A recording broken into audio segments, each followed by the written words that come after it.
നോമ്പ് എല്ലാ സമൂഹങ്ങൾക്കും അല്ലാഹു സുബ്ഹാനഹു വ തആല നിർബന്ധമാക്കിയിട്ടുണ്ട്. നോമ്പ് മാത്രമല്ല, എല്ലാ ആരാധനകളും, നമസ്കാരവും നോമ്പും സക്കാത്തും ഹജ്ജും ഷഹാദത്തും ബുനിയൽ ഇസ്ലാമു അലാ ഖംസിൻ എന്ന് പറഞ്ഞിട്ട് പഠിപ്പിച്ച എല്ലാ ആരാധനകളും അല്ലാഹു സുബ്ഹാനഹു വ തആല മുഴുവൻ പ്രവാചകന്മാർക്കും അല്ലാഹു നിർബന്ധമാക്കപ്പെട്ടിരുന്നു.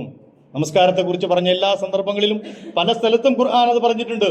ഇസ്മായിൽ നബി അലൈഹി സ്വലാമിനെ കുറിച്ച് പറഞ്ഞു, വക്കാന യഅ്മുറു അഹ്ലുഹു ബിസ്സലാത്തി വസ്സകാത്ത്, തന്റെ അഹ്ലികാരെ, തന്റെ സമൂഹത്തെ നമസ്കാരം കൊണ്ടും സക്കാത്ത് കൊണ്ടും കൽപ്പിക്കുമായിരുന്നു. നോമ്പിനെ കുറിച്ച് പറയുന്നിടത്ത് തന്നെ അല്ലാഹു സുബ്ഹാനഹു വ തആല പറയുന്നത്, യാ അയ്യുഹല്ലദീന ആമനു കുതിബ അലൈക്കുമുസ് സിയാമു കമാ കുതിബ അലല്ലദീന മിൻ ഖബ്ലിക്കും ലഅല്ലക്കും തത്തഖൂൻ. നോമ്പിനെ കുറിച്ച് പറഞ്ഞപ്പോൾ തന്നെ കുതിബ അലൈക്കുമുസ് സിയാമു കമാ കുതിബ അലല്ലദീന മിൻ ഖബ്ലിക്കും, നിങ്ങൾക്ക് മുമ്പുള്ളവർക്ക് നിർബന്ധമാക്കപ്പെട്ടിരുന്നത് പോലെ നിങ്ങൾക്കും നാം നോമ്പ് നിർബന്ധമാക്കിയിരിക്കുന്നു. എല്ലാ ആരാധനകളും അല്ലാഹു സുബ്ഹാനഹു വ തആല അടിസ്ഥാനപരമായ എല്ലാ ആരാധനകളും മുഴുവൻ ജനസമൂഹങ്ങൾക്കും അല്ലാഹു നിർബന്ധമാക്കപ്പെട്ടിരുന്നു. എന്തിനായിരിക്കും ഈ ആരാധനകളെല്ലാം അല്ലാഹു സുബ്ഹാനഹു വ തആല ഈ സമൂഹങ്ങൾക്കൊക്കെ നൽകിയത്? പ്രവാചകന്മാരുടെ സമൂഹങ്ങൾക്കൊക്കെ ഈ അടിസ്ഥാനപരമായ ആരാധനകൾ നിർബന്ധമാക്കപ്പെട്ടിട്ടുണ്ടെങ്കിൽ അതിന് വലിയ ചില ലക്ഷ്യങ്ങളുണ്ട്. ആ ലക്ഷ്യങ്ങൾ ഈ നോമ്പിലൂടെയും നമ്മൾ നേടിയെടുക്കണം. എല്ലാ ആരാധനകളിലും ഉള്ളതുപോലെ തന്നെ അതിന്റെ ഏറ്റവും പവിത്രമായ മഹോന്നതമായ ഒരു അവസ്ഥ നോമ്പിൽ സംജാതമാകുന്നു. അതിലൊന്ന് റബ്ബിന്റെ ദിക്ർ നിലനിർത്തുക എന്നതാണ്. ഒന്ന് ദിക്റാണ്, മറ്റൊന്ന് ശുക്റാണ്, മൂന്നാമത്തത് തഖ്വയാണ്. ദിക്ർ നിലനിൽക്കണം. അഖിമിസ്സലാത്ത ലിദിക്രി, എന്റെ ദിക്ർ നിലനിർത്തുന്നതിന് വേണ്ടി നിങ്ങൾ നമസ്കാരം നിലനിർത്തണം. എല്ലാ സന്ദർഭത്തിലും അത് പഠിച്ച തമ്പുരാൻ പറഞ്ഞിട്ടുണ്ട്, ഇന്ന സ്വലാത്ത തൻഹാ അനിൽ ഫഹ്ശാഇ വൽ മുൻകർ, നമസ്കാരം ഏറ്റവും നികൃഷ്ടവുമായ പ്രവർത്തനങ്ങളിൽ നിന്ന് നിങ്ങളെ തടയും. വല ദിക്റുല്ലാഹി അക്ബർ, അള്ളാഹുവിന്റെ ദിക്റാണ് ഏറ്റവും മഹോന്നതമായത്. അപ്പൊ അള്ളാഹുവിന്റെ ദിക്ർ നിലനിർത്തണം. റസൂലുള്ളാഹി സ്വല്ലല്ലാഹു അലൈഹി വസല്ലം പഠിപ്പിച്ചു, പടച്ച തമ്പുരാന്റെ ദിക്ർ നിലനിർത്തുന്നതിന് രീതിയിലാണ് 5 നേരത്തെ നമസ്കാരം അള്ളാഹു ഫിറ്റ് ചെയ്തിട്ടുള്ളത്. അതുകൊണ്ടാണ് റസൂല് ചോദിച്ചത്, വീടിന്റെ മുന്നിലൂടെ ഒഴുകുന്ന നദിയിൽ നിന്ന് 5 നേരം കുളിക്കുന്ന ഒരു മനുഷ്യന്റെ ശരീരത്തിൽ മാലിന്യങ്ങൾ ഉണ്ടാകുമോ? ഉണ്ടാവില്ല റസൂലെ. എങ്ങനെ ഉണ്ടാവാനാണ്? സ്വന്തം വീടിന്റെ മുന്നിലൂടെ ഒഴുകുന്ന നദിയല്ലേ, അതിൽ നിന്നല്ലേ ആ മനുഷ്യൻ 5 നേരം കുളിക്കുന്നത്. പിന്നെ എങ്ങനെയാണ് മാലിന്യങ്ങൾ ഉണ്ടാവുക? എങ്കിൽ 5 നേരം നമസ്കരിക്കുന്ന മനുഷ്യൻ ഇന്ന സ്വലാത്ത തൻഹാ അനിൽ ഫഹ്ശാഇ വൽ മുൻകർ, മ്ലേച്ഛവും നികൃഷ്ടവുമായ എല്ലാ മാലിന്യങ്ങളിൽ നിന്നും അവന്റെ ജീവിതം പരിശുദ്ധമാകും. പരിശുദ്ധമാകണം. ആകാത്ത നമസ്കാരത്തെക്കുറിച്ചും ഖുർആൻ പറഞ്ഞു, വൈലുൽ ലിൽ മുസല്ലീൻ അല്ലദീന ഹും അൻ സ്വലാത്തിഹിം സാഹൂൻ, അശ്രദ്ധമായ, ഉപകാരമില്ലാത്ത, ഫലം ചെയ്യാത്ത നമസ്കാരക്കാർക്ക് നാശമെന്ന് പരിശുദ്ധ ഖുർആൻ നമ്മളെ പഠിപ്പിക്കുകയും ചെയ്തു. അതുകൊണ്ട് ദിക്ർ നിലനിർത്തണം. അള്ളാന്റെ ദിക്ർ നിറഞ്ഞു നിൽക്കണം. നോമ്പിന്റെ ഏറ്റവും വലിയ ചൈതന്യവും അതാണ്. റബ്ബിന്റെ ദിക്ർ ഒഴിഞ്ഞു പോകുന്ന ഒരു സമയവും ഈ 30 ദിനരാത്രങ്ങളിൽ നമ്മുടെ ജീവിതത്തിൽ ഉണ്ടാകാൻ പാടില്ല. ഉറങ്ങുന്ന സമയത്തിൽ ഒഴികെ മറ്റെല്ലാ സന്ദർഭത്തിലും നമുക്ക് എങ്ങനെയൊക്കെ റബ്ബിന്റെ ദിക്റിലൂടെ, റബ്ബിന്റെ സ്മരണയിലൂടെ കടന്നു പോകാൻ പറ്റുമോ, അത് ഖുർആൻ പാരായണത്തിലൂടെയാണെങ്കിലും, തസ്ബീഹിലൂടെയാണെങ്കിലും, തഹ്ലീലിലൂടെയാണെങ്കിലും, നമസ്കാരത്തിലൂടെയാണെങ്കിലും, തറാവീഹിലൂടെയാണെങ്കിലും, ഇസ്ലാമിക പ്രവർത്തനത്തിലൂടെയാണെങ്കിലും ശരി, അത് നിലനിർത്തണം. അതാണ് ഒന്നാമത്തെ ലക്ഷ്യം. രണ്ടാമത്തെ ലക്ഷ്യം ശുക്റാൻ. റബ്ബിന്റെ മാർഗത്തില് പടച്ച തമ്പുരാൻ നമുക്ക് നൽകിയ അനുഗ്രഹങ്ങൾക്ക് നമ്മൾ കാണിക്കുന്ന മിനിമം നന്ദിയാണ് നമ്മുടെ ഇബാദത്തുകൾ. നമ്മളെല്ലാവരും പഠിച്ചിട്ടുണ്ട്, റബ്ബിന് നമ്മളെ ഇബാദത്തിന്റെ ഒരു ആവശ്യമില്ല. അല്ലാഹു സുബ്ഹാനഹു വ തആല മലക്കുകൾ എന്ന് പറയുന്ന ഒരു പ്രത്യേക സൃഷ്ടികളെ തന്നെ ഉണ്ടാക്കിയിട്ടുണ്ട്. ലാ യഅസൂനല്ലാഹ മാ അമറഹും വയഫ്അലൂന മാ യുമറൂൻ, അള്ളാഹുവിനോട് ഒരു നിലക്കും ധിക്കാരം കാണിക്കാതെ അവൻ പറയുന്നത് മാത്രം അനുസരിച്ച് ഭൂമി പ്രപഞ്ചത്തിൽ അവരെ സൃഷ്ടിച്ച കാലം മുതൽ അവർ അള്ളാഹുവിന് തഅത്ത് ചെയ്തുകൊണ്ടിരിക്കുകയാണ്, ഇബാദത്ത് ചെയ്തുകൊണ്ടിരിക്കുകയാണ്. അതുകൊണ്ട് നമ്മളെ ഇബാദത്തിന്റെ ഒരാവശ്യവും അള്ളാഹ്ക്കില്ല. പക്ഷേ അത് ഖുർആൻ പല സ്ഥലങ്ങളിലും പറഞ്ഞതാണ്. അമനീത്തദാ ഫഇന്നമാ യഹ്തദീ ലിനഫ്സി, ആരെങ്കിലും ഹിദായത്തിലാകുന്നുണ്ടെങ്കിൽ അത് അവന് വേണ്ടിയുള്ള ഹിദായത്താണ്. അവന്റെ ശരീരത്തെയും അവനെയും നരകത്തിൽ നിന്ന് കാക്കാൻ വേണ്ടിയാണ് അവൻ ചെയ്യുന്നത്. അള്ളാഹിനോട് കാണിക്കുന്ന ഔദാര്യമില്ല. നമ്മൾ അള്ളാഹുവിന്റെ അനുഗ്രഹം ആസ്വദിച്ചുകൊണ്ടിരിക്കുന്നവരാണ്. എണ്ണിയാൽ തീരാത്ത അനുഗ്രഹങ്ങൾ. ആ അനുഗ്രഹങ്ങൾക്ക് മുന്നിൽ പടച്ച തമ്പുരാന്റെ മുമ്പിൽ ശുക്ർ ചെയ്യാൻ കാണിക്കാൻ പറ്റുന്ന ഏറ്റവും മിനിമം പരിപാടിയാണ് നമ്മുടെ ആരാധനകൾ.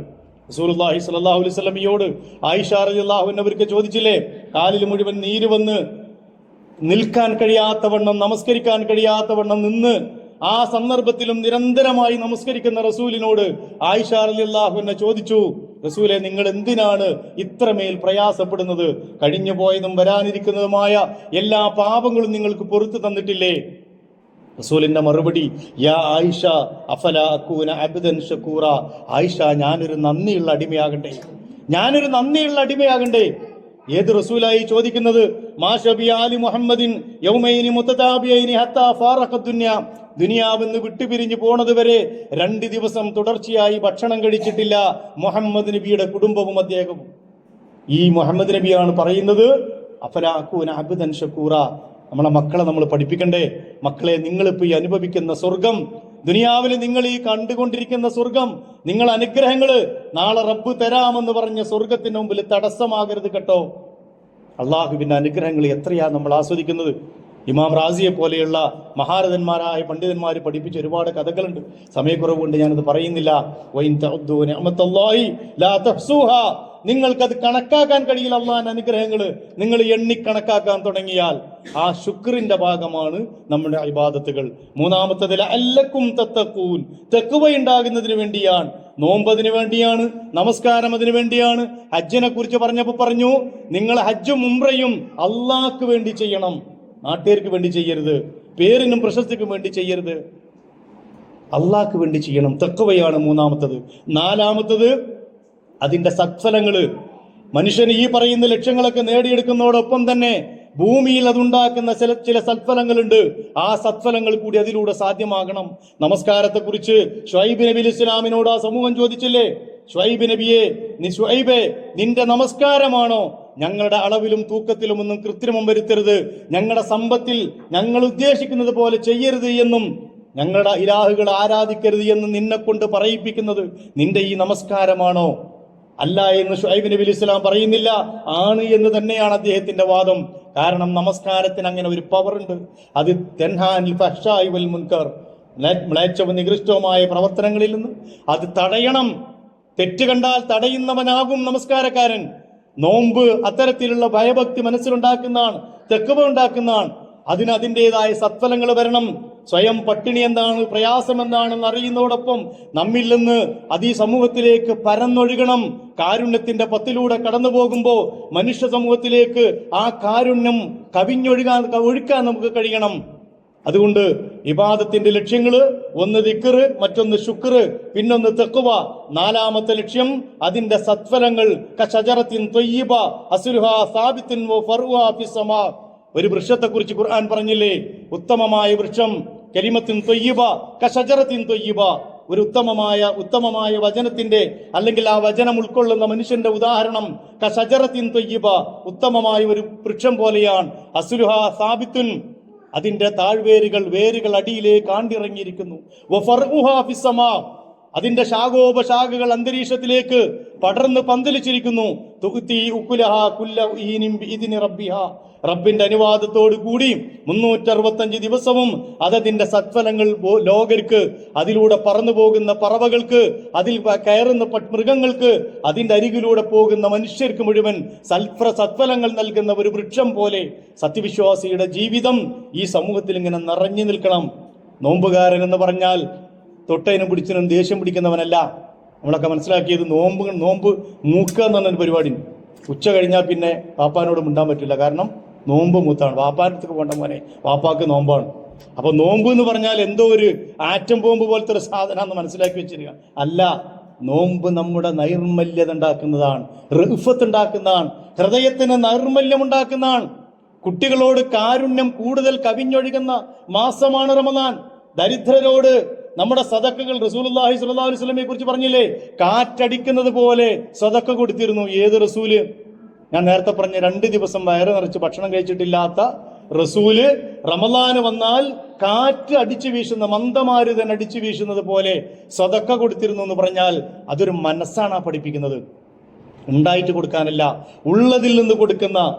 നമ്മൾക്കൊക്കെ പ്രയാസം ഉള്ളതോടൊപ്പം റമദാനില് അതൊന്നും പരിഗണിക്കാതെ എവിടെ നിന്നൊക്കെ വാരിക്കൂട്ടാൻ പറ്റുമോ നന്മകൾ അത് വാരിക്കൂട്ടണം എന്ന് പഠിപ്പിക്കുകയായിരുന്നു റസൂലുള്ളാഹി സ്വല്ലല്ലാഹു അലൈഹി വസല്ലം. ഇനി മറ്റൊരു ചോദ്യം ഞാൻ ചോദിക്കാം. എന്തിനാണ് റമദാൻ മാസത്തിൽ അള്ളാഹു നോമ്പ് നിർബന്ധാക്കിയത്? ആരെങ്കിലും ചിന്തിച്ചിട്ടുണ്ടോ? നമ്മൾ മനസ്സിലാക്കിയത് നോമ്പ് അല്ല അങ്ങനെ റമദാനിൽ ഫിറ്റ് ചെയ്ത് വിട്ടാണെന്നാണ്. അല്ല, റമദാൻ നോമ്പ് അള്ളാഹു മറ്റു സമൂഹങ്ങൾക്കും വെച്ചിട്ടുണ്ട്. പക്ഷേ ഉമ്മത്തും മുസ്ലിമ മുഹമ്മദ് നബിയുടെ ഉമ്മത്തിന് നോമ്പ് അള്ളാഹു റമദാനിൽ നിർബന്ധമാക്കിയതിന്റെ ഏറ്റവും പ്രധാനപ്പെട്ട കാരണം പരിശുദ്ധ ഖുർആൻ തന്നെ പറഞ്ഞിട്ടുണ്ട്. ഷഹ്റു റമദാൻ അല്ലദീ ഉൻസില ഫീഹിൽ ഖുർആൻ ഹുദൽ ലിന്നാസി വബയ്യിനാത്തിൻ മിനൽ ഹുദാ വൽ ഫുർഖാൻ. ഷഹ്റു റമദാൻ, റമദാൻ മാസം എന്ന് പറയുന്നത് അല്ലദീ ഉൻസില ഫീഹിൽ ഖുർആൻ, ഖുർആൻ അവതീർണമായ മാസമാണ്. ഹുദൽ ലിന്നാസി, ജനങ്ങൾക്ക് സന്മാർഗമായി, വബയ്യിനാത്തിൻ മിനൽ ഹുദാ, സന്മാർഗത്തിന്റെ വിശദാംശമായി, വൽ ഫുർഖാൻ, ആ വിശദാംശങ്ങൾ ഉൾക്കൊള്ളുന്ന സത്യാസത്യ വിവേചനത്തിന്റെ അമൂല്യമായ വേദഗ്രന്ഥമായി ഖുർആൻ അവതരിപ്പിക്കപ്പെട്ട മാസമാണ്. അതുകൊണ്ട് ഫമൻ ഷഹീദ മിൻകുമുശ് ശഹ്റ, അറബി ഭാഷയിൽ പരിശോധിച്ചാൽ അറിയാം, ഫാ വരുമ്പോ ദെൻ, അങ്ങനെ ആയതുകൊണ്ട് ഫമൻ ഷഹീദ മിൻകുമുശ് ശഹ്റ, ആരെങ്കിലും ആ മാസത്തിൽ സന്നിഹിതരാണ്, ജീവിച്ചിരിപ്പുണ്ട്, ആരോഗ്യമുണ്ട്, ആയുസ്സുണ്ട്, നോമ്പെടുക്കാൻ കെൽപ്പുണ്ടെങ്കിൽ ഫല്യസും, നോമ്പെടുക്കണം. അതെന്തിനാ? നോമ്പിന് വേണ്ടിയല്ല. റമദാനില് പരിശുദ്ധ ഖുർആനിന്റെ അവതരണത്തിന്റെ ആഘോഷമാസമാണ്. ആ ഖുർആനിന്റെ ആഘോഷത്തിന്റെ ഭാഗം, ഒരു മാസം നീണ്ടു നിൽക്കുന്ന ആഘോഷ പരിപാടികളുടെ ഭാഗമാണ്, അതിന്റെ ഒരൈറ്റമാണ് നോമ്പ് എന്ന് പറയുന്നത്. അതിൽ ഏറ്റവും പ്രധാനപ്പെട്ട സംഗതി പരിശുദ്ധ ഖുർആൻ എന്ന് പറയുന്നതാണ്. നിങ്ങളൊന്ന് ആലോചിച്ച് നോക്ക്. ഖുർആൻ ഇറക്കിയ മാസം, ഖുർആൻ ഇറക്കിയ ദിവസം, ഖുർആൻ ഇറക്കിയ മലക്ക്, ഖുർആൻ ഇറക്കപ്പെട്ട പ്രവാചകൻ, ഇതൊക്കെ അല്ലാഹു സുബ്ഹാനഹു വ തആല പവിത്രമാക്കി വെച്ചിരിക്കുന്നു. ഇന്നാ അൻസൽനാഹു ഫീ ലൈലത്തിൻ മുബാറക ഇന്നാ കുന്നാ മുൻദിരീൻ. നാം ലൈലത്തുൽ മുബാറകയിൽ പരിശുദ്ധമാക്കപ്പെട്ട ഒരു രാത്രിയിലാണ് ഈ പരിശുദ്ധ ഖുർആനെ നാം അവതരിപ്പിച്ചത്. ഇന്നാ അൻസൽനാഹു ഫീ ലൈലത്തുൽ ഖദർ, ലൈലത്തുൽ ഖദറിന്റെ രാത്രിയിൽ നാം ഈ പരിശുദ്ധ ഖുർആനെ അവതരിപ്പിച്ചു എന്ന് പരിശുദ്ധ ഖുർആൻ നമ്മളെ പഠിപ്പിക്കുന്നു. അപ്പൊ ഏറ്റവും പ്രധാനമായി ഈ മാസത്തിൽ നമ്മൾ നിർബന്ധപൂർവം ചെയ്യേണ്ട ഒരു സംഗതി എന്ന് പറയുന്നത്, നോമ്പിനോടൊപ്പം നോമ്പിനെ പോലെ തന്നെ നമ്മൾ പരിഗണിക്കേണ്ട ഒരു സംഗതിയാണ് ഖുർആൻ. ഏതൊക്കെ രീതിയിൽ നമ്മൾ പരിഗണിക്കണം? 3 രീതിയിൽ നമ്മൾ പരിഗണിക്കണം. അതിലൊന്ന് പരിശുദ്ധ ഖുർആനിന്റെ പാരായണമാണ്. പരിശുദ്ധ ഖുർആനിന്റെ പാരായണം, ഞാൻ നേരത്തെ പറഞ്ഞില്ലേ, ഒരു പ്രാവശ്യമെങ്കിലും അള്ളാന്റെ ഈ പരിശുദ്ധ ഖുർആൻ പൂർണ്ണമായി ഓതി തീർക്കും, ഏറ്റവും ചുരുങ്ങിയത് ഒരു പ്രാവശ്യമെങ്കിലും എന്ന് നമ്മൾ നിയ്യത്ത് വെക്കണം. നമ്മളെ മക്കളോടും പറയണം. എന്നിട്ട് അതിന് ഞാൻ പറഞ്ഞല്ലോ, ഒരു പിന്നെ വീട്ടിൽ ഒരു മീറ്റിംഗ് ഒക്കെ, ഒരു എന്താ പറയാ, ഒന്ന് കൂടി ചേർന്നിട്ട് തീരുമാനിക്കണം. മക്കളോട് പറയണം, നിങ്ങളിൽ ആരാണോ ഏറ്റവും കൂടുതൽ ഖുർആൻ പാരായണം ചെയ്യുന്നത് അവർക്ക് നമ്മൾ സമ്മാനം തരും പെരുന്നാളിന്. ഒരു കുടുംബയോഗ ചേർന്ന് മത്സരം ഏർപ്പെടുത്തണം. നല്ല നല്ല മത്സരങ്ങൾ നമ്മൾ വെക്കണം. മക്കളോട് പറയണം, ഏറ്റവും കൂടുതൽ ഖുർആൻ ആരാണോ ഓതുന്നത് അവർക്ക് സമ്മാനം ഉണ്ടാവും പെരുന്നാളിന്. ആ രീതിയിലുള്ള സംഗതികൾ നമ്മൾ ചെയ്യണം. ഖുർആനിന്റെ പാരായണം, നമ്മളൊക്കെ ഒരു ഖത്തം തന്നെ ഓതി തീർക്കാൻ പ്രയാസപ്പെടുന്നവരാണ്. പക്ഷെ എനിക്കറിയാം, മുമ്പത്തെ തലമുറ 2-3 ഖത്തൊക്കെ ഓതിയിരുന്ന ആളുകളാണ്. അവർക്ക് അതിനൊക്കെ സമയം ഉണ്ടായിരുന്നു. നമ്മുടെ സമൂഹത്തോളം ഞാൻ പറഞ്ഞില്ലേ, ഈ ഒരു അവസ്ഥയിൽ നമ്മളെ മൊബൈൽ എന്ന് പറയുന്ന ഈ സാധനം അങ്ങേയറ്റം നമ്മളെ നശിപ്പിച്ചുകൊണ്ടിരിക്കുകയാണ്. അതുകൊണ്ട് പരിശുദ്ധ ഖുർആനിന്റെ പാരായണം, അല്ലാഹു സുബ്ഹാനഹു വ തആലയുടെ ഈ പരിശുദ്ധ വേദഗ്രന്ഥം, റസൂലുള്ളാഹി സ്വല്ലല്ലാഹു അലൈഹി വസല്ലം പറഞ്ഞില്ലേ, നാളെ നമുക്ക് അനുകൂലമായി സാക്ഷി വരുന്ന ഇഖ്റഉൽ ഖുർആൻ ഫഇന്നഹു യഅതി യൗമൽ ഖിയാമത്തി ശഫീഅൻ ലിഅസ്ഹാബിഹി, നിങ്ങൾ ഖുർആൻ പാരായണം ചെയ്യുക, നാളെ ആ പാരായണം ചെയ്യുന്ന വ്യക്തിക്ക് അത് പടച്ചവന്റെ അടുക്കൽ ശഫാഅത്തുമായിട്ട് വരും. അശറയിൽ നമുക്ക് ശഫാഅത്തിന് വരുന്നത് അസ്യാമു വൽ ഖുർആൻ യശ്ഫഅനി ലിൽ അബ്ദ്. ഖുർആൻ റസൂലുള്ളാഹി സ്വല്ലല്ലാഹു അലൈഹി വസല്ലം പഠിപ്പിച്ചു, നോമ്പും ഖുർആനും പടച്ചവന്റെ അടുക്കൽ ഒരു സത്യവിശ്വാസിക്ക് ശുപാർശയുമായിട്ട് വരും. എന്നിട്ട് ഖുർആൻ പറയും, പടച്ചവനെ, ഞാൻ ഇവന്റെ രാത്രികളെ നഷ്ടപ്പെടുത്തിയിട്ടുണ്ട്, എന്നെ പാരായണം ചെയ്യാൻ വേണ്ടി അവന്റെ ഉറക്കം കളഞ്ഞിട്ടുണ്ട്. അങ്ങനെ പറയാറുണ്ടോ? പറയാൻ പറ്റുമോ? അല്ലെങ്കിൽ അങ്ങനെ ഉണ്ടാവലുണ്ടോ നമ്മളൊക്കെ ദിവസങ്ങളിൽ? ഞാൻ ഉറങ്ങാതിരുന്നിട്ടുണ്ട് ഖുർആൻ ഓതാൻ വേണ്ടി. ഞാൻ ഓതുമ്പോൾ ഉറങ്ങിയിട്ടുണ്ട് എന്ന് പറയാം അല്ലേ? ഓത്ത് തുടങ്ങിയാൽ തന്നെ എന്ത് ചെയ്യും? ഉറക്കം തുടങ്ങും. അതല്ല ഈ പറയുന്നത്. അവന്റെ രാത്രികളെ നിദ്രാവിഹീനമാക്കിയിട്ടുണ്ട് റബ്ബേ ഞാൻ.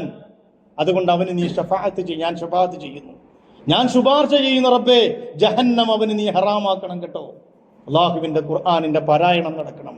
രണ്ടാമത്തേത് പഠനം നടക്കണം. ഇത് ഓതി തീർക്കാനുള്ള ഒരു ഗ്രന്ഥമല്ല, നമുക്കറിയാം. വിശദാംശങ്ങളൊക്കെ ഞാൻ ഒഴിവാക്കാണ്.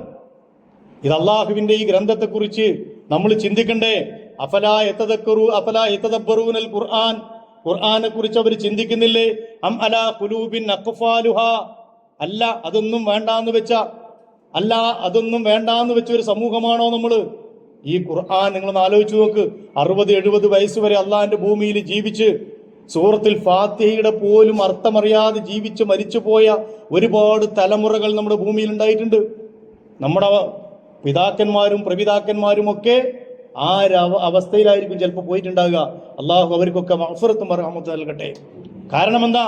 അങ്ങനെ പഠിപ്പിക്കുന്ന ഒരു അവസ്ഥ പോലും അന്ന് ഈ സമൂഹത്തിൽ ഉണ്ടായിരുന്നില്ല. ഏറ്റവും ചുരുങ്ങിയത് 17 തവണ ഓതുന്ന സൂറത്തുൽ ഫാത്തിഹ കൈകെട്ടിയിട്ട് പറയുന്ന ഇഹ്ദിന സിറാത്തൽ മുസ്തഖീം എന്ന് പറയുന്ന സിറാത്ത് മുസ്തഖീമിന്റെ ആ ഒരു സൂറത്തുൽ ഫാത്തിഹയുടെ അർത്ഥം പോലും അറിയാതെയാണ് അവർ പോയത്.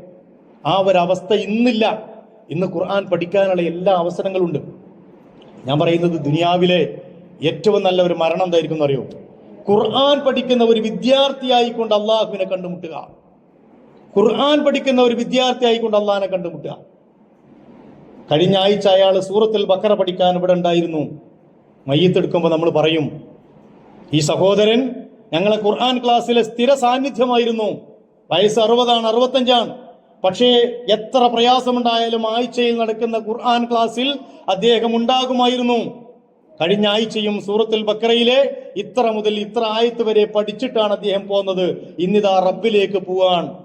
പടച്ചതമ്പുരാൻ പരലോകത്ത് പറയുന്നതാണ്, യുഖാലിൽ സാഹിബിൽ ഖുർആൻ, ഖുർആനിന്റെ അഹ്ലുകാരോട് പറയപ്പെടും, നിങ്ങൾ ദുനിയാവിൽ ഓതിയിരുന്നത് പോലെ ഈണത്തിലും ഇമ്പത്തിലും ഒക്കെ നിങ്ങൾ ഓതിക്കൊണ്ടിരിക്കുക. നിങ്ങൾ അവസാനം ഓതിവെച്ച ആ ആയത്തിന്റെ കൂടെയാണ് നിങ്ങളുടെ സ്ഥാനം. അവസാനം ഓതിവെച്ച നിങ്ങളുടെ ആയത്തിന്റെ കൂടെയാണ് കേട്ടോ സ്വർഗത്തിൽ നിങ്ങളുടെ സ്ഥാനം. ഇഖ്റഉൽ ഖുർആൻ, ഖുർആൻ ഓതണം നമ്മൾ.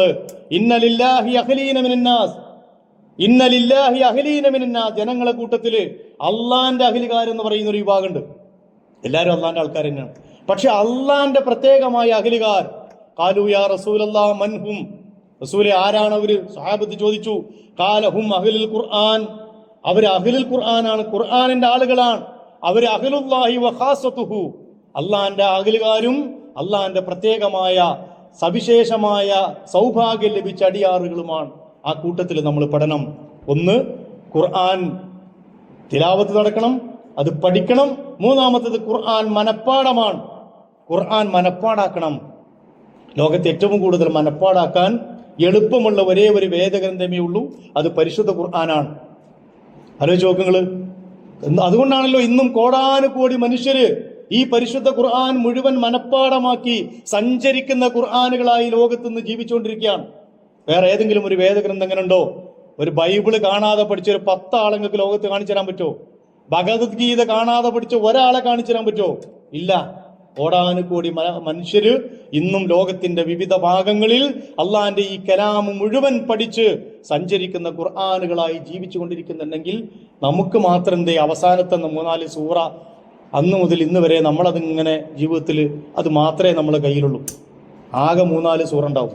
ലോറിന് അവിടുന്ന് ഇങ്ങോട്ട് ഓതും, അസറിന് ഇവിടുന്ന് അങ്ങോട്ട് ഓതും, മഗ്‌രിബിന് നടുവ് പിടിച്ച് ഓതും, ഇശ ആകുമ്പോഴത്തേന് ഇങ്ങനെ നോക്കി എവിടുന്നാ ഓതേണ്ടത്. ഇതെത്ര കാലമായി നമ്മൾ തുടങ്ങിയിട്ട് നമ്മളൊന്ന് ആലോചിച്ചു. അതുകൊണ്ട് ഈ പരിശുദ്ധ ഖുർആനിലെങ്കിൽ ഈ റമദാനിലെങ്കിലും ഒരു 3-4 സൂറയെങ്കിലും, ചെറുതാണെങ്കിൽ ചെറുത്, പഠിക്കാത്ത സൂറകൾ എൻ്റെ പ്രിയപ്പെട്ട സഹോദരന്മാരെ സഹോദരിമാരെ നമ്മൾ പഠിക്കണം. അള്ളാഹിൻ്റെ കലാമെ കുറിച്ച് ഹൃദയത്തിൽ നിൽക്കട്ടെ. അതിൻ്റെ ഒരു തണലും ബർക്കത്തൊക്കെ നമ്മുടെ ജീവിതത്തിൽ ഉണ്ടാകട്ടെ. അതുകൊണ്ട് ഷഹ്റു റമളാൻ അല്ലദീ ഉൻസില ഫീഹിൽ ഖുർആൻ, ഖുർആൻ അവതീർണമായ മാസമാണ് എന്നതാണ് ഈ മാസത്തിന്റെ ഏറ്റവും പ്രധാനപ്പെട്ട പ്രത്യേകത. അവസാനിപ്പിക്കാനായി, റമളാൻ എന്ന പദത്തിന്റെ അർത്ഥം തന്നെ കരിച്ചു കളയലാണ്. കരിച്ചു കളയലാണ്. രണ്ടാമത്തെ അർത്ഥം വിട്ടു നിൽക്കലാണ്. രണ്ടും നടക്കണം ഈ മാസത്തിൽ. ഞാൻ പറഞ്ഞില്ലേ, ആ ഭാണ്ഡക്കെട്ട് ഷഹ്ർ റമളാനും കഴിഞ്ഞ് ശവ്വാലിന്റെ ഉമ്മറപ്പടിയിലേക്ക് കാലെടുത്ത് വെക്കുമ്പോൾ ഒരു പാപവും നമ്മുടെ കയ്യിൽ, നമ്മുടെ മീസാനിൽ കനം തൂക്കുന്ന രീതിയിൽ ഉണ്ടാകരുത്. ഇസ്തിഗ്ഫാർ കൊണ്ട്, തൗബ കൊണ്ട്, കണ്ണുനീരൊലിപ്പിച്ചുകൊണ്ട് റമളാനിലും കരയാൻ പറ്റാത്ത മനുഷ്യന്മാരായി, നിർഭാഗ്യവാന്മാരായി നമ്മൾ ഉണ്ടാകരുത്. റമളാനിലെങ്കിലും ഒന്ന് അള്ളാഹിന്റെ മുമ്പിൽ പൊട്ടിക്കരയാൻ പറ്റണം നമുക്ക്. അത്രമാത്രം ഹൃദയ കാഠിന്യമുള്ള ആ ആളുകളെ കൂട്ടത്തിൽ നമ്മൾ ഉണ്ടാകരുത്. അതുകൊണ്ട് നമ്മളെ എല്ലാ പാപങ്ങളും പടച്ച തമ്പുരാന്റെ മുമ്പിൽ കരിച്ചു കളയണം. അതാണ് റമള എന്ന പദത്തിന്റെ അർത്ഥം. കരിച്ചു കളയാൻ, പാപങ്ങൾ മുഴുവൻ കരിച്ചു കളയുന്നു. രണ്ടാമത്തേത് വിട്ടു നിൽക്കലാണ്. മുഴുവൻ അവയവങ്ങളും മുഴുവൻ ശരീരവും മനസ്സും റമളാനിൽ മറ്റെല്ലാ ചിന്തകളിൽ നിന്നും പ്രവർത്തനങ്ങളിൽ നിന്നും വിട്ടു നിൽക്കണം. ഇത് നമ്മളെല്ലാവരും മനസ്സിലാക്കിയത് റമളാൻ എന്ന് പറഞ്ഞാൽ വയറിന്റെ മാത്രം പണിയാണ് എന്നാണ്. അല്ല, വയറ് മാത്രമല്ല. ഒരുപാട് ഹദീസുകളിൽ നമുക്ക് കാണാം,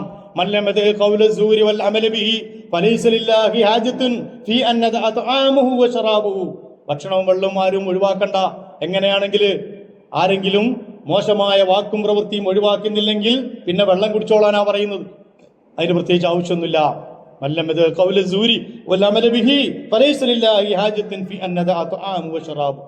മറ്റൊരുക്ക പറഞ്ഞു, എത്ര നോമ്പുകാരാണ്, അവരെ നോമ്പിൽ നിന്ന് ദാഹവും വിശപ്പുമല്ലാതെ ഒന്നും ഉണ്ടാകുന്നില്ല. അതുകൊണ്ട് റമളാനില് നമ്മുടെ ശരീരവും മനസ്സും, കണ്ണ്, കാത്, എല്ലാ അവയവങ്ങളും ഈ നോമ്പിൽ പങ്കെടുക്കണം. എന്റെ കണ്ണുകൊണ്ട് ഞാൻ റമളാനിന് വിരുദ്ധമായതൊന്നും കാണൂല, ചെവി കൊണ്ട് കേൾക്കൂല, കൈ കൊണ്ടെടുക്കില്ല, കാലുകൊണ്ട് നടക്കില്ല. എന്റെ മുഴുവൻ ശരീരവും എന്റെ മനസ്സും. ദേഹേച്ഛവന് ഇലാഹാക്കിയവന് നീ കണ്ടോ? എന്റെ ഇച്ഛകൾക്ക് ഞാൻ കടിഞ്ഞാണിടാൻ പോവാൻ. ആഗ്രഹങ്ങളുണ്ട്, ഇതൊന്ന് തുറന്നു നോക്കിയിട്ട് കുറച്ചേരം ഇരിക്കാൻ നിനക്ക് ആഗ്രഹമുണ്ട്. പക്ഷേ വേണ്ട, എനിക്ക് വെള്ളം കുടിക്കണമെന്ന് ആഗ്രഹമുണ്ട്, ഭക്ഷണം കഴിക്കണമെന്ന് ആഗ്രഹമുണ്ട്, വികാരമുണ്ട്. എല്ലാത്തിനെയും ഞാൻ പിടിച്ചു നിർത്തുകയാണ് അള്ളാഹുവിന്റെ മാർഗത്തിൽ. ഇതൊരു ട്രെയിനിങ് ക്യാമ്പാണ്. ഈ ട്രെയിനിങ് ക്യാമ്പിൽ 30 ദിവസം കൊണ്ട് മുഴുവൻ സർവീസും നടക്കണം. ഹൃദയത്തിന്റെയും മനസ്സിന്റെയും ശരീരത്തിന്റെയും സർവീസ് നടക്കണം. ശരീരത്തിന്റെ സർവീസ് എന്ന് പറഞ്ഞപ്പോ ഞാൻ നേരത്തെ സൂചിപ്പിച്ചൊരു സംഗതിയുണ്ട്. ഇത് തീറ്റിയുടെ മാസമേ അല്ല. വൈകുന്നേരം വരെ പട്ടിണി കിടന്ന് നേരം വെളുക്കോളം തിന്നുന്ന സമുദായമായി മുസ്ലിം സമുദായത്തെ കളിയാക്കുന്നു ഇതര സമൂഹത്തിലുള്ള ആളുകൾ. നമ്മളോടൊക്കെ ചോദിക്കാറുണ്ട്, നിങ്ങൾക്ക് എന്താ പട്ടിണി ഇടുന്നൂടെ? നേരം വെളുക്കോളം പിന്നെ തീറ്റനല്ലേ? അതുകൊണ്ട് ഒരു ഉപകാരവും നോമ്പിൻ്റെതായി നമുക്ക് കിട്ടാതെ പോകുന്നു ശാരീരികമായി എന്നും കൂടി നമ്മൾ മനസ്സിലാക്കണം. ഈ കരിച്ചതും പൊരിച്ചതുമൊക്കെ ഏറ്റവും കൂടുതലുള്ള ഒരു കാലത്താണ് നമ്മൾ ജീവിക്കുന്നത്. അതുകൊണ്ട് ആരോഗ്യപരമായ നോമ്പും കൂടി നമ്മൾ പഠിക്കണം. എങ്ങനെയാണ് ശരീരത്തിന്റെ ആരോഗ്യം സംരക്ഷിക്കുന്ന നോമ്പ് കൊണ്ടുണ്ടാകേണ്ട ഒരുപാട് ആരോഗ്യപരമായ സത്ഫലങ്ങളുണ്ട്. ശാസ്ത്രീയ ലോകം അതൊക്കെ ഓരോന്നിങ്ങനെ കെട്ടടിച്ച് നമുക്കുന്നിട്ട് പറഞ്ഞുകൊണ്ടിരിക്കുകയാണ്. പണ്ട് കാലത്ത് കണ്ടുപിടിക്കാത്ത കുറേ സംഗതികൾ എന്താണ് ഇന്ന്. അതുകൊണ്ടാണ് അമുസ്ലിങ്ങൾ പോലും നോമ്പെടുക്കുന്നത്. പക്ഷെ ആ നോമ്പിനെ മുഴുവൻ എല്ലാ സത്ഫലങ്ങളെയും ഇല്ലാതാക്കുന്ന രീതിയിലുള്ള ഭക്ഷണമേളകളായി നമ്മുടെ നോമ്പുതുറകളും അതിനുശേഷമുള്ള ഭക്ഷണങ്ങളും മാറരുത്. അവിടെയും വിട്ടുനിൽക്കലും പിടിച്ചു നിർത്തലും ഇല്ലാതാക്കലും ചുരുക്കലും ഒക്കെ നടക്കണം. ഏറ്റവും കൂടുതൽ ചെലവുണ്ടാകുന്ന മാസമാണ് റമളാൻ. അതെന്തുകൊണ്ടാണെന്ന് വെച്ചാൽ ഈ പറഞ്ഞ രീതിയിൽ പല സംഗതികളും ചെയ്യുന്നതുകൊണ്ടാണ്. ഇനിയും ഒരുപാട് വിഷയങ്ങൾ ഇതിൽ വരേണ്ടതുണ്ട്. 3 പത്തുകളായി തിരിച്ചിട്ടുണ്ട്. അവ്വലുഹു റഹ്മ, ആദ്യത്തേത് റഹ്മത്താണ്, രണ്ടാമത്തേത് മഗ്ഫിറത്താണ്, മൂന്നാമത്തേത് ഇത്ഖും മിനന്നാറാണ്. അങ്ങനെയുള്ള കുറെ സംഗതികൾ വരും ഇൻഷാ അല്ലാഹ്. ഇനിയുള്ള ക്ലാസ്സുകളിൽ പിന്നീട് നിങ്ങളത് കേൾക്കും. റമളാനിന്റെ മുന്നൊരുക്കം എന്ന രീതിയിൽ ഞാൻ പറഞ്ഞു, റമളാൻ വന്നിട്ട് റമളാനിന്റെ 1-ാം തീയതി കാര്യങ്ങൾ മുന്നോട്ട് കൊണ്ടുപോകാനല്ല നമ്മൾ തീരുമാനിക്കേണ്ടത്. എന്തെങ്കിലുമൊക്കെ ആരോടെങ്കിലുമൊക്കെ പിണങ്ങി നിൽക്കുന്നുണ്ടെങ്കിൽ റമളാനിന് മുമ്പ് അത് നേരെയാക്കണം, അത് ഇല്ലാതാക്കണം. അതുപോലെ തന്നെ കുടുംബ ബന്ധങ്ങളിൽ എവിടെയെങ്കിലും ശിഥിലതയുണ്ടെങ്കിൽ റമളാൻ നനച്ചുകുളി എന്ന് പറഞ്ഞാൽ ആ നനച്ചുകുളി അവിടെയും നടക്കണം. ആ കുടുംബ ബന്ധങ്ങളെ ശരിയാക്കണം, കെട്ടുറപ്പുള്ളതാക്കണം, തെറ്റി നിൽക്കുന്നത് ഇല്ലാതാക്കണം. ഞാൻ റമളാനിലേക്ക് കയറുന്നത് ശുദ്ധമായ ഒരു പ്രകൃതത്തിലാകണമെന്ന് ഓരോരുത്തരും തീരുമാനിക്കുക.